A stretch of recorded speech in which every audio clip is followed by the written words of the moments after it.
सुनिएगा ध्यान से, इनकम फ्रॉम हाउस प्रॉपर्टी को हम लोग कर रहे हैं। नाम से ही पता चल रहा है कि घर संपत्ति से जो इनकम होगा, समझ पा रहे, माने घर संपत्ति से इनकम।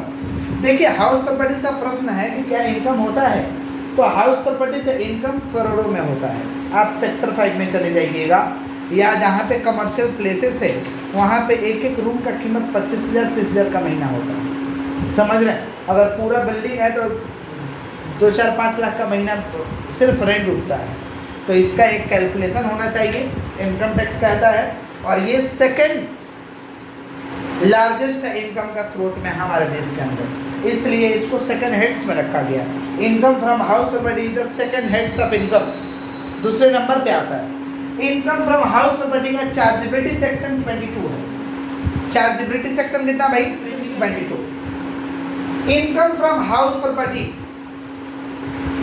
में इनकम को निकालने के लिए हाउस प्रॉपर्टी का 3 कंडीशन है।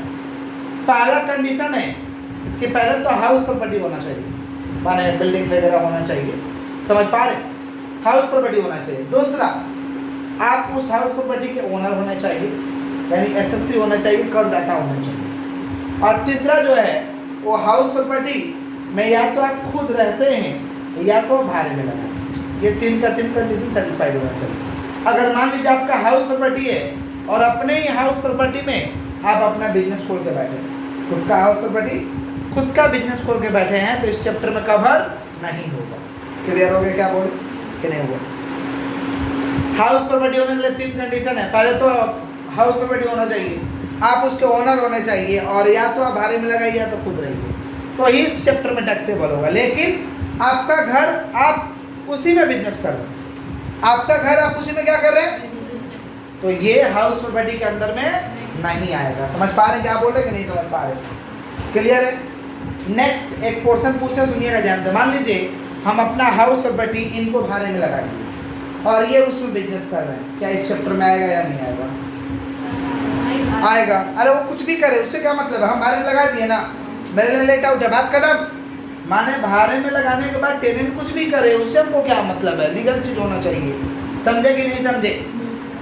इनकम फ्रॉम हाउस प्रॉपर्टी में अगर रूम को भाड़े में लगा दीजिएगा उसको हम कहते हैं लेट आउट प्रॉपर्टी। क्या कहते हैं हम लोग? Let out. क्या कहते हैं हम लोग? Let out. लेट आउट माने भाड़े में लगा दिए, लेट आउट हाउस प्रॉपर्टी या लेट आउट प्रॉपर्टी। समझ पा रहे? लेट आउट का मतलब क्या कर दिए भाई, भाड़े में लगा दिए। लेट आउट का सेक्शन है 23 सब सेक्शन 1। लेट आउट का सेक्शन कितना भाई? 23 सब सेक्शन 1। अच्छे से सुनिए, कोई भी लेट आउट प्रॉब्लम को चालू करने के लिए हमें पता करना पड़ेगा ग्रॉस एनुअल वैल्यू, जिसे प्यार से कहते हैं गैप। क्या कहते हैं? Every let out problem can not be start without computing gap. कोई भी लेट आउट प्रॉब्लम को चालू करने के लिए हमें पता करना पड़ेगा gap, gross annual value. Gross annual value का मतलब होता है कि उस रूम से 1 साल के अंदर कितना कमाई होगा, माने earning capability of the house. Earning capability of the, इसको हम कहते हैं gross annual value. Gross annual value means earning capability of the house. बोलो क्या बोले? Gross annual value means earning capability of the, तो उस हाउस से 1 साल में आपको कितना रुपए मिलेगा, इसको हम कहते हैं gross annual value. Gross annual, अब ग्रॉस एनुअल वैल्यू निकलेगा कैसे? इसके निकालने का 3 स्टेप है, हायर, लोअर, हायर। बोलो क्या बोले हैं? Higher, lower, higher. हालांकि ये स्टेप कहीं दिया हुआ नहीं है, ये हम लोग अपने से बनाए हैं, लर्निंग ट्रिक पे बनाए हैं। समझ रहे हैं? किसका बात कर? Higher, lower, higher. बोलो क्या बोले हैं? हायर, लोअर, जोर से बोलिए, हायर, लोअर, हायर। ये गैप निकालने का 3 स्टेप है। समझ रहे? गैप निकालने से पहले 4 चीज को हम लोग को समझना होगा, 4 नाम को समझना होगा। पहला है म्युनिसिपल वैल्यू या ग्रॉस म्युनिसिपल वैल्यू। बोलिए म्युनिसिपल वैल्यू या ग्रॉस म्युनिसिपल वैल्यू। प्रत्येक एरिया का हाउस प्रॉपर्टी का एक एनुअल वैल्यू होता है जो कि म्युनिसिपल कॉर्पोरेशन डिसाइड करता है। प्रत्येक एरिया का हाउस प्रॉपर्टी का एक वैल्यू होता है, एनुअल वैल्यू होता है, जिसको कौन डिसाइड करता है? Municipal corporation. म्युनिसिपल इसे हम क्या कहते हैं? Municipal value. क्या कहते हैं? क्यों डिसाइड करता है? क्योंकि उसको टैक्स लेना है, आपसे उसे क्या लेना है? टैक्स लेना है, इसलिए वो डिसाइड करता है। क्लियर है क्या? देखिए लिखवा है, it means the annual value of house property which decided by municipality on which they charge municipal tax। Clear? मैंने साधारण भाषा में अगर बात करें तो municipal value means annual value of house property decided by municipal corporation on which they charge municipal tax, on which they charge. Next है fair rent और नोशनल रेंट। फेयर रेंट का मतलब होता है कि हम उस प्रॉपर्टी से हाईएस्ट कितना भाड़ा रिकवर कर सकते थे। मान लो एक मेरा प्रॉपर्टी है, मान लीजिए एक मेरा प्रॉपर्टी है, वो प्रॉपर्टी अपने दोस्त को हम 2000 का महीने में दे दिए और टेनेंट को हम देते हैं 2500 का महीना में, तो अब फेयर रेंट क्या माना जाएगा, 2000 की 2500 माने जो मैक्सिमम रेंट को वसूला जा सकता था उसको हम कहते हैं फेयर रेंट और नोशनल रेंट। देखो लिखवाया है, फेयर और notional rent of property means rent fetched by a similar property in the same और सिमिलर लोकेलिटी। सेम प्रॉपर्टी के लिए उसी लोकेलिटी में हम कितना रेंट वसूल सकते थे, समझ पा रहे, मैक्सिमम वाला समझ पा रहे, उसको कहते हैं फेयर रेंट। क्लियर है क्या? पक्का क्लियर है? पक्का। स्टैंडर्ड रेंट का मतलब होता है मैक्सिमम रेंट।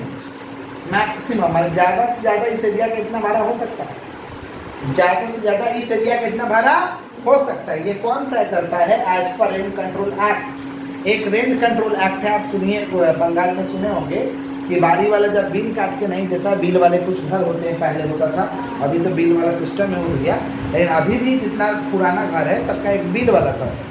तो बारी वाला बिल नहीं देता तो बारी वाला को धमकाते, कहाँ धमकी दे रहे हो, रेंट कंट्रोल में जमा कर देंगे रुपया। समझ रहे हैं क्या बोल रहे हैं?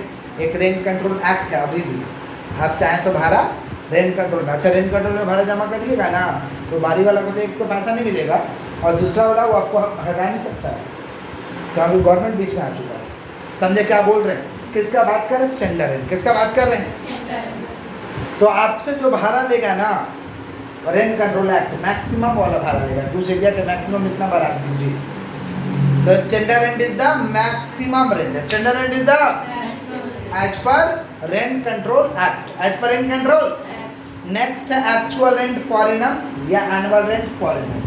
एक्चुअल रेंट पर एनम या एनुअल रेंट पर एनम माने जो हमारे पॉकेट में साल में आएगा, हमारे पॉकेट में जो रिसीव हो रहा है उसको कहते हैं एक्चुअल रेंट या annual rent per annum. Clear है क्या?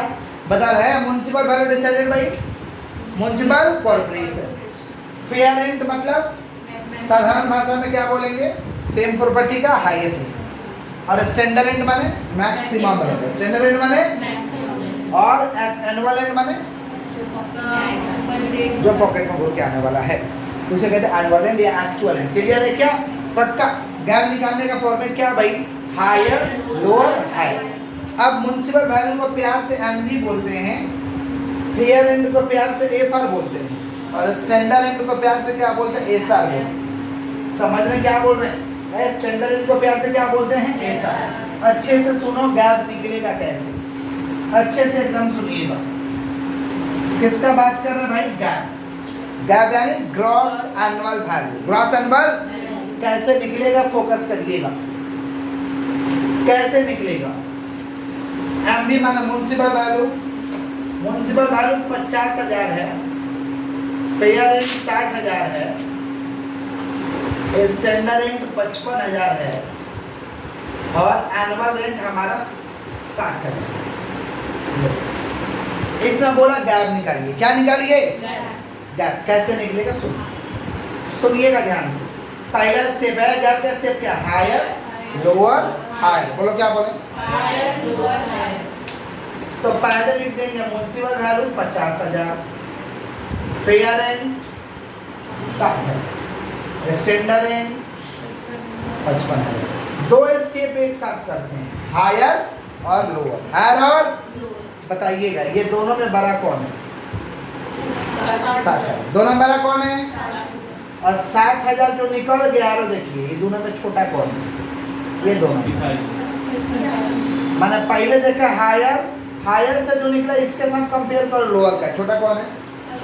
55,000। माने आर हो गया 55,000, जो निकल के आएगा इसको बोलते हैं आर। आर माने रीजनेबल एक्सपेक्टेड रेंट। क्या बोलते हैं हम लोग? Reasonable expected rent. इसको हम क्या कहते हैं? RER। क्या कहते हैं? RER माने रीजनेबल एक्सपेक्टेड रेंट। बोले क्या बोले हैं? रीजनेबल एक्सपेक्टेड रेंट, इसको बोलते हैं RER। आगे बढ़े हम लोग। नेक्स्ट है हम लोगों का एनुअल रेंट। एनुअल रेंट कितना दिया भैया? 60,000। अब लास्ट वाला स्टेप क्या बचा? हायर और लोअर हो गया, तो दोनों लास्ट वाला क्या? हायर। क्या है? दोनों में बड़ा बताइए 60,000। ये हमारा क्या हो गया? क्लियर हुआ? क्लियर? अच्छा, रूम के साथ क्या हो सकता है? एक हो सकता है कि कोई गड़बड़ नहीं हुआ, सालों भर टेनेंट रहा, सालों भर पैसा दिया। दूसरा आपके रूम के साथ क्या खेला हो सकता है कि सालों भर टेनेंट रहा लेकिन पैसा मार दिया।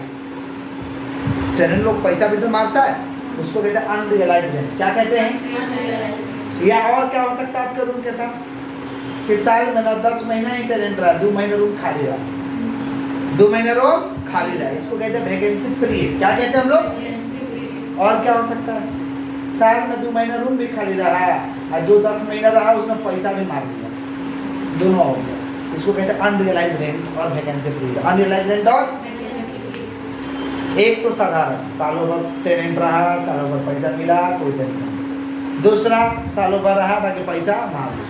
तीसरा 2 महीना रूम खाली रह गया। चौथा पैसा भी मारा है, रूम भी खाली रहा। समझे? क्लियर? तो ये 4 वैरायटी का इसका सम हो सकता है। तो एक वैरायटी आप देख रहे हैं।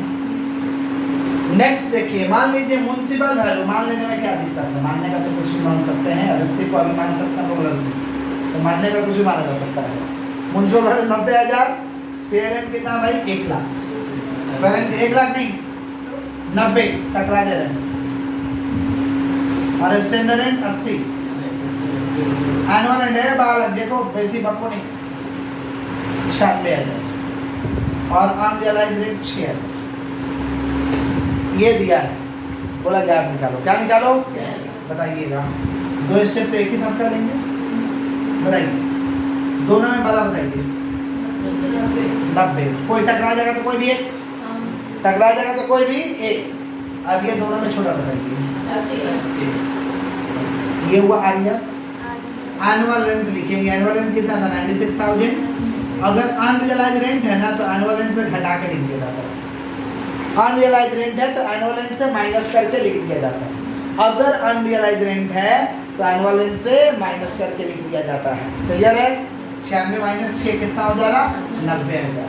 80 और 90 दोनों में बड़ा कौन था भैया? 90,000। ये हो गया क्या? क्लियर हो गया? बोल दीजिएगा। क्लियर? पक्का क्लियर? क्या हुआ? निशा क्लियर हुआ? आगे बढ़े हम लोग। नेक्स्ट मान लीजिए RER है 80,000, RER है 80,000 और एनुअल रेंट है 78,000। दोनों बराबर। RER बनने वाला पोर्शन है बाबा, और एनुअल रेंट 78,000। बताओ दोनों बराबर। गैप हुआ 80,000। अच्छा, यहाँ पे गैप किसके कारण आया है? RER ज्यादा होने के कारण कि एनुअल रेंट ज्यादा होने के कारण? Annual rent. सुनो ध्यान से, अगर वैकेंसी पीरियड रहा ना तो गैप निकालने के बाद लेस करते हैं। अगर वैकेंसी पीरियड रहा तो, अगर वैकेंसी पीरियड रहा ना तो गैप निकालने के बाद लेस करते हैं, लेस घटा देते हैं। लेकिन कब घटाते हैं? जब एनुअल रेंट ज़्यादा होने के कारण, एनुअल रेंट ज़्यादा होने के कारण या दोनों सेम सेम हो गया। दोनों क्या हो गया? सेम सेम माने टकरा गया, दोनों सेम सेम हो गया। या तो ज़्यादा हुआ या तो सेम सेम हो गया, तो वैकेंसी पीरियड लेस करते हैं। और अगर RER ज़्यादा हो गया, एनुअल रेंट कम है, RER ज़्यादा हो गया, एनुअल रेंट कम है, अगर इसके कारण गैप आया है तो वैकेंसी पीरियड लेस नहीं। समझे क्या बोले? रिपीट कर रहा। अगर सवाल में वैकेंसी पीरियड है तो सोचना है। अगर सवाल में वैकेंसी पीरियड है तो जैसे गैप निकलता है वो बहु निकालिए। देखो, अगर वैकेंसी पीरियड है, जिस रूम में वैकेंसी पीरियड है उसको देखो कि गैप किसके कारण है? नीचे वाला ज़्यादा होने के कारण, जबकि दोनों सेम सेम होने के कारण। अगर नीचे वाला ज़्यादा हो गया माने एनुअल रेंट ज़्यादा हो गया। एनुअल रेंट अगर ज़्यादा है या दोनों सेम सेम हो गया तो वैकेंसी पीरियड लेस होगा। लेकिन अगर RER ज़्यादा होने के कारण गैप आया है तो वैकेंसी पीरियड लेस नहीं होगा। एक क्वेश्चन कराते हैं तब जाके पूरा आप लोगों को क्लियर होगा। ठीक है? एक क्वेश्चन दिखाते हैं, फोकस करिएगा। एक क्वेश्चन लिख के रखें, कंप्यूट गैप। एक क्वेश्चन में 5 है, इतना नहीं देगा, या तो 2 देगा या तो 1 देगा, या तो 2 देगा। ये वाला हाथ स्टॉप करो, या तो 2 देगा या तो 1 देगा, लेकिन हम सिखाने के लिए 5 सवाल दिए, 5 सवाल एक साथ बनाएंगे। देखिए क्या क्या दिए। म्युनिसिपल वैल्यू दिया है, फेयर एंड दिया है, स्टैंडर्ड एंड दिया है, एनुअल एंड दिया, अनरियलाइज्ड प्रॉफिट दिया, वैकेंसी रेट दिया। समझ रहे हैं? वैकेंसी रेट कहाँ का है? S2 में, S3 में, H4 में, H5 में। ठीक है। अनरियलाइज्ड रेंट कहाँ का है? H4 में है और H5 में। क्या निकालना है? ब्याज निकालना है। क्या निकालना है? कैसे निकालेंगे? ध्यान से सुनिए, ये रहा हम लोग का क्वेश्चन। कैसे निकलेगा? फोकस करिए, हाथ को स्टॉप रखिएगा एकदम। समझ रहे हैं? जितना वैरायटी का बात हुआ है उतने वैरायटी का हम लोग यहाँ ज्ञान निकाल रहे हैं। मेरा तो बोर्ड है, हम कुछ भी कर सकते हैं, लेकिन आपका कॉपी आप कुछ भी नहीं कर सकते। समझे क्या बोले? मेरा बोर्ड है, हम कुछ भी कर सकते हैं, लेकिन आपका कॉपी आप कुछ भी नहीं कर सकते। इसे आप सॉल्यूशन लेके लिखिएगा, सॉल्यूशन लेके लिखिएगा। हम इसी को अपना फॉर्मेट बना देंगे। समझ रहे हैं क्या बोल रहे हैं? तो इसीलिए हम बोले मेरा बोर्ड है, हम कुछ भी कर सकते हैं, लेकिन आपका कॉपी आप कुछ भी नहीं कर सकते। समझ गए? हाँ सर। ये आप फॉर्मेट में हम लोग का बदल चुका है। अच्छे से सुना, अच्छे से सुनिए एकदम। क्या निकाल रहे भाई? सॉल्यूशन में कंप्यूटेशन ऑफ क्या? Computation of. अच्छे से सुनोगे एकदम। सुनिए, 2 स्टेप तो एक साथ करना है, हायर और लोअर। हायर और एरो पे फोकस करिएगा। ये दोनों में बड़ा बताइए, ऐसे करना नहीं आप लोगों को, हम आपके समझ के लिए कर रहे हैं। ये एरो देने का दरकार नहीं है। दोनों हमारा बताइए 60। अब 60,000 के साथ 55,000 का, 60,000 के साथ 55,000 का छोटा बताइए। ठीक है, चलिए इधर है। ये दोनों में बड़ा बताइए, टकरा गया कोई भी एक खा। यहाँ 70 और 72 दोनों में छोटा बताइए। टकरा गया तो कोई नहीं। यहाँ 90 और 80 में बड़ा बताइए। 90 और 85 में छोटा बताइए। एरो देख रहे हैं? 90 80 में बड़ा, जो बड़ा निकला उसके साथ 85 का, जो बड़ा निकला उसके साथ। समझ रहे हैं क्या बोल रहे हैं आप लोग? नहीं समझ रहे हैं? ये 90 और 85 में छोटा कौन है भाई? 50। ये दोनों में बड़ा बताइए 1,30,000। ये दोनों में बड़ा बताइए 1,30,000 और 1,30,000 और 1,30,000 में छोटा बताइए 1,30,000। 1,80,000 और 90 में बड़ा बताइए 1,90,000। 1,90,000 और 2,00,000 में छोटा बताइए। ये जो निकला, ये निकला RER, रीजनेबल एक्सपेक्टेड रेंट। क्या निकला भैया? Reasonable expected rent. अच्छा, प्यार से MB बोलते हैं, FR बोलते हैं, SR बोलते हैं। रीजनेबल एक्सपेक्टेड रेंट ब्रैकेट में आया कैसे लिखना होगा? क्या क्या कंपेयर किए भाई? Higher of municipal value and fair rate, subject to maximum, subject to maximum standard. माने हायर और फेयर में हम म्युनिसिपल देखे हैं, हायर और फेयर में सॉरी म्युनिसिपल वैल्यू और फेयर में हायर देखे हैं, जो आया है उसके साथ लोअर देखे हैं, लेकिन इसको लिखेगा subject to maximum standard. Maximum क्या है? माने इससे ज़्यादा नहीं हो सकता। मैक्सिमम क्या है? माने इससे ज़्यादा नहीं हो सकता। माने ये 55 है ना, तो 55 से ज़्यादा नहीं हो सकता। माने साधारण भाषा में कहेंगे लोअर, लेकिन लिखेंगे क्या? Subject to maximum standard. Clear है? अब लिखेंगे हम लोग कौन सा रेंट? Annual rent. थोड़ा बताइए एनुअल रेंट कितना है? H1 का, H1 का एनुअल रेंट है 60,000। H2 का कितना भाई? 72,000। H3 का कितना? 84,000। H4 का 1,32,000। लेकिन उसमें अनरियलाइज्ड रेंट है, तो अनरियलाइज्ड तो घटा के लिखना होगा, नहीं अनरियलाइज्ड तो डायरेक्ट, लेकिन अनरियलाइज्ड तो घटा के लिखना होगा। कितना भैया? 2,000। कितना हुआ? 1,30,000। चलो H5 का बताओ कितना है? 2,40,000। 2,40,000। अनरियलाइज्ड कितना है? 40,000 रुपया नहीं है। देख रहे हो क्या स्थिति है? 2,00,000 हो गया। अब क्या देखना है भाई? RER और एनुअल रेंट के साथ हायर। क्या देखना है? ये दोनों में हार बताइए। देख रहे हो? ये दोनों में बड़ा बताइए। ये दोनों में बड़ा बताइए। ये दोनों में बराबर बताइए, टकरा गया तो कोई भी है, ये दोनों में बराबर बताइए।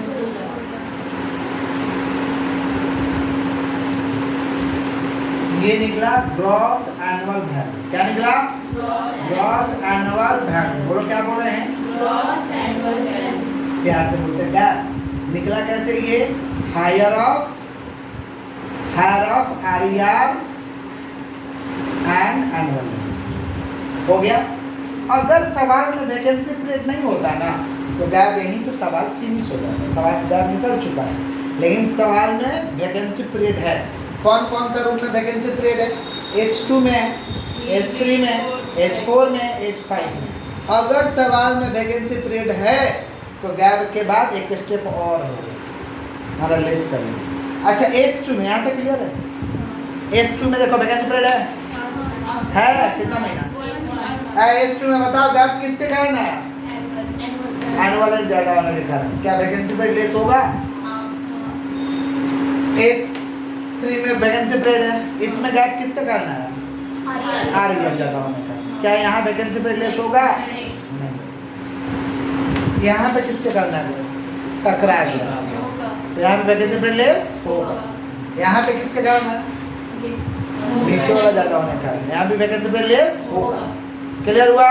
तो वैकेंसी पीरियड हमेशा सब में जो एनुअल रेट दिया है उसका ऊपर चार्ज करेंगे। सुन लो ध्यान से, वैकेंसी पीरियड हमेशा सब में जो एनुअल रेट दिया है उस पे चार्ज करेंगे। अच्छे से सुनो, लिखेंगे लेस गैप रिड्यूस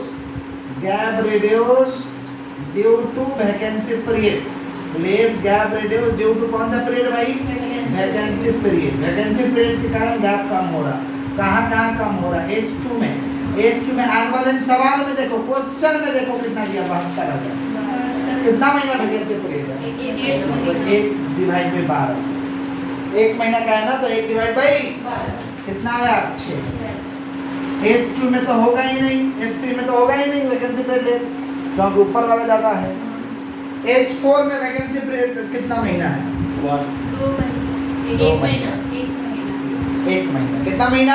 1 महीना। अरे दीदी इसमें तो होबे नहीं करेगा। H4 में देखो कितना वैकेंसी पीरियड? 1 महीना। H4 में कितना है? 1 महीना। किसके कारण आया? इसके कारण मानलेस होगा। सवाल में देखो एनुअल कितना है H4 का? H4 का एनुअल कितना? 1,32,000। 1 लाख एनुअल पे कर रहे हैं, इस पे नहीं कर रहे, पगला मत जाइएगा। सवाल में देखो इसका एनुअल 72 था, तो 72 पे की मत सोचिएगा, इस पे 72 कर रहे हैं, इस पे का 1,32,000 पे कर रहे हैं, 1,30,000 पे करिए। यहाँ से नहीं कर रहे हैं हम। सवाल में दिया है एनुअल, उस पे कर रहे हैं। एनुअल सवाल में उसका 72,000 है। H4 सवाल में कितना है? 1,32,000। 1 महीना का करना है ना, 1 डिवाइड बाई 12 एनुअल एंड पे करना है। ये जो निकाल के आया उस पे नहीं करना है, तो इस पे काहे किए? तो इसका एनुअल भी 72 था, इसीलिए किए। समझे क्या बोले? हाँ, सवाल पे किए, इस पे नहीं किए। कितना है? 11,000। कितना है भाई? 11,000। चंदा कितना है? देख रहे हो? और H5 में कितना वैकेंसी पीरियड? 2 महीना। 2 महीना। कितना महीना है? 2 महीना। कितना है एनुअल? 2,40,000। 2,40,000। तो 2,40,000 पे करेंगे। 2,40,000 इंटू 2 डिवाइड बाई 12। बताओ कितना हो रहा है? कितना हो रहा है? 20 गुना 40,000 हो गया। लेस कर दो, जो आएगा वो क्या आएगा निकल के? H1 में और H3 में कुछ लेस नहीं किया। H1 में तो वैकेंसी पीरियड नहीं था, हमारे यहाँ पे कंसेप्ट नहीं होगा। H3 में ऊपर वाला के कारण है, इसलिए लेस नहीं होगा। 72 में से 6 जाएगा, कितना बचेगा? 64,000। 66,000। यहाँ कितना आ रहा है? यहाँ कितना हो रहा है? 1,30,000 माइनस 11,000, 1,19,000। यहाँ कितना होगा? 1,60,000 हो गया गैप? कोई तकलीफ? समझे कि नहीं समझे? क्लियर आप लोगों का? पक्का पक्का पक्का? एक तो देंगे तो बना दोगे? कॉपी करो।